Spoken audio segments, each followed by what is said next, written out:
Louis, on the phone with us right now is author Nanci Danison, and you've written 5 books about the afterlife. That's why I wanted to have you on, because I find this topic just fascinating. Why and what was your motivation writing about the afterlife? My motivation was it was a mission I was given while I was in the afterlife, because the whole time I was there, and I was there a long time in human terms, I kept saying, none of this is anything like what I learned in 12 years of Catholic education, 6 years of Methodist college. Somebody ought to tell those people down there, the truth, at least the truth that I was learning in the afterlife. And I didn't actually mean me, but the next thing I know, I was on my way back into my body saying, I didn't mean me. All right, let's back it up just 1 second here. You have some Nanci, cynics amongst you. You were in the afterlife? Yes, I died and went into the afterlife and lived there for a while. What are the circumstances that led to you being in the afterlife? I was having an excisional biopsy of what was presumed to be breast cancer.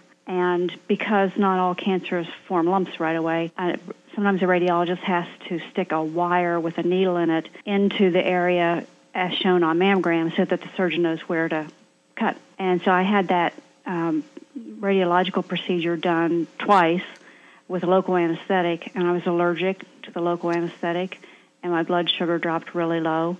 And next thing I know, I'm out of my body and into the light. So you died on the table? No, I was actually sitting up in a chair in the mammogram room. Medically, you were not dead? As far as yes, I was medically dead. Dead for how? The doctor said this, and for how long? The doctor was gone when I died and had come back into the room before I came back into my body. She created an incident report that indicates it took a half an hour for my blood pressure to come back up to normal from 60 over nothing. Did you have to be revived? No, I spontaneously came back into the body to perform this mission. Okay, now the important part here, what did you see or what did you experience? It took me 5 books to describe everything that I experienced. What about the light? Did you see a light as many people describe? Yes, I saw a little pinpoint of light. I went into it. I was in the light for a long time trying to diagnose myself, trying to figure, I knew I was alive, but I also knew I was not in my body anymore. Do you walk? Do you float? None of the above. There's no physical environment, so there's no way to perceive. So you see the light, you go to the light, it just happens, kind of. It's an automatic process when you die. Okay. I then started getting all these downloads of information into my mind, all kinds of topics. At one point, I looked down and I saw my body in the mammography room, and I said to myself, I couldn't have died. I heard before you die, you go through a tunnel, or when you die, you go through a tunnel. And I never went through a tunnel, and then boom, I'm in a tunnel. And I experienced 3 experiments that I did to prove that we, spiritual entities inside these bodies, literally create or manufacture the physical environment that we experience as humans. And I was told and given lots of information about how we can use that spiritual ability consciously to change our lives. Okay. Now, what kind of spiritual ability would you be using to change your life? How do you apply this to your life? It's called manifesting, and I did the 3 experiments, and I was told that was manifesting. I also had a life review, and I saw all my other hundreds and hundreds of other lifetimes, and then I started focusing my attention to get the answers to specific questions, and I saw the history of Earth, and I saw one of my reincarnations. And I just saw a bunch of stuff. I saw the entire creation of the universe, but all of it was reinforcing this information that I was given, that we, souls inside these bodies, are part of the Creator who created the universe.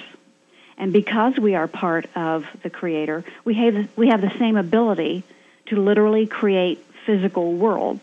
And we do it through manifesting our truly and deeply held beliefs about ourselves, about life, about our place in the world. Nanci, what you're describing to me sounds a lot like Scientology. Are you a Scientologist? No, and I really don't know anything about it. Okay. Well, it sounds some of the aspects of what you said sound very similar. Okay. All right. So what do you most want people to know? Wait, let me go back to something else. What is the time period? You said you were there for quite a long period of time spiritually in the afterlife, but a short period of time here on the physical earth. How long would you say? You said you were there for a long time. How long would you say you were there? The radiologist and radiology technician and nurse and I pieced it together and figured it was between 10 and 15 minutes. Here, physically, but you say there, you were there for long. There, I was long enough to go through multiple stages of eternal life. There's no time in the afterlife, so there's, you can't put a time clock on that. Right. Have you had people tell you that you're just out and out crazy? Well, so far, nobody's been rude enough to say that to my face. Well, I'm not saying that. No, I know, I'm just teasing. Oh, trust me, I was a lawyer I was 43 years old. I practiced law for many years. I had a science background. If I hadn't personally experienced this, I wouldn't believe it myself. And in fact, it took me 7 years after I got back into my body to reconcile having all of my beliefs about life ripped away and replaced with something completely different.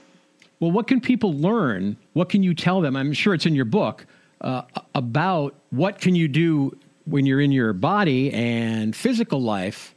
What can people learn about how you were in the afterlife? I mean, is there a lesson, 2, 3, 4 lessons here? I don't think I understand the question. All right, let me ask it a different way. Is there one important takeaway from your time in the afterlife that you'd like people to know? Sub-question, is it a happy place? And then a further question, no, that's enough. Let's answer those. It's a wonderful place. For 2 years, I grieved and I wanted to go back. Wow. My most recent book is called Create a New Reality, Move Beyond Law of Attraction Theory, and it contains all of my memories about what I think is the most important takeaway from my experience for people living today, and that is this idea that we have the spiritual power to manifest our own lives, and we are in fact doing that all the time unconsciously, but we can become conscious of the process and take control over and direct it into better events, better opportunities, a better life. Let me ask you this question. Do you need to earn your way into heaven? Is there a heaven? Yeah. Heaven is the first stage. Well, it's the stage in the afterlife from which we reincarnate. It's not a place. It's a state of being. So, yes, it exists. And, yes, it is wonderful. It's more than you could possibly imagine. What about hell? There's no hell. Okay. And that's because this entire physical universe we experience is contained within the mind and imagination of the Creator, what I call Source. And Source, I watched creation. I watched what Source was like before the universe was created. I watched the entire creation, and at no time did I see any hell or devil created. And in fact, why would a supreme being create something so horrible for itself to experience? And I'm going to rewind a little bit. You said your reincarnated self. You were presented with your past lives. Can you remember any of them? Were any of them notable and special? Or? While I was there, I remembered every single moment, every sensation, every thought, everything. Since I've been back, I can remember bits and pieces of some of them. And then I've also had other memories come back to me since I've been back in this body. Were you a karate sensei at any point in those previous? No, I wish. So what you're saying is people should look forward to this. I mean, it's a glorious place. I was told in the afterlife that we should look forward to all of life. Our life on earth, our life in heaven, our eternal life. It was designed by Source to be a lot happier and more interesting and fulfilling than what it's turned out to be, because humans are so violent and self-centered and create a lot of damage to themselves. One last question. So what you're telling me is that St. Peter will not be at the pearly gates high-fiving me as I kind of strut into heaven. Is that correct? The soul or spiritual entity that was inside St. Peter might be there to welcome you. All right. if it knows you. Yeah, I want to make sure that everybody knows. He'll just be dressed different. He'll be wearing a Chicago Cubs hat. I don't think so. Just want to make sure people know about your books. You've written 5 about the afterlife, correct? Correct. They're just my memories from the afterlife. And they can be purchased. I was actually looking on Amazon. They're all available at Amazon.com. Yes. All right. This is just fascinating. Yeah, it's great. It was great having you on. Thank you for Thanks, taking Nanci. the time. Thank you, guys. Have a great one. Bye-bye. Bye. Aha. Ha-ha. So what do you think? I want to believe it. I mean, I want to believe it because I've heard other people say who have exited life for whatever, a couple of minutes, that it's the afterlife is just wonderful and they didn't want to come back. Sure. I want to believe that. But I'm saying, do you believe her? Do I believe her?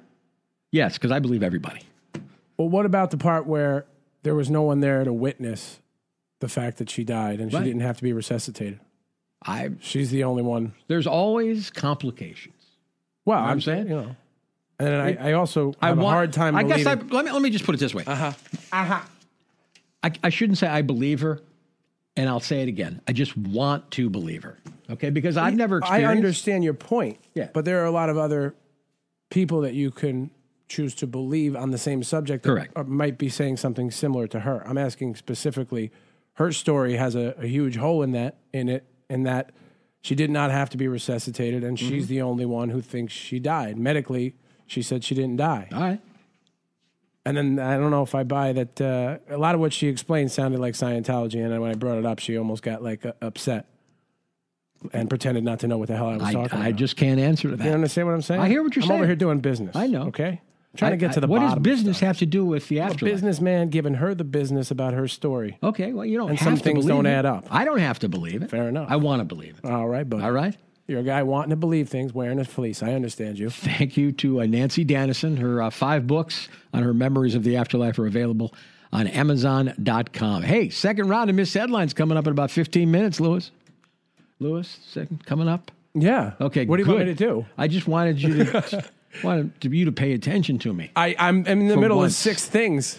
I validate you. You're looking at... regard me. I'm regarding you. You're looking at boobs on your phone. No, I'm actually not. I'm working. Okay, cool. I don't think we need to fight about it. I don't think we do.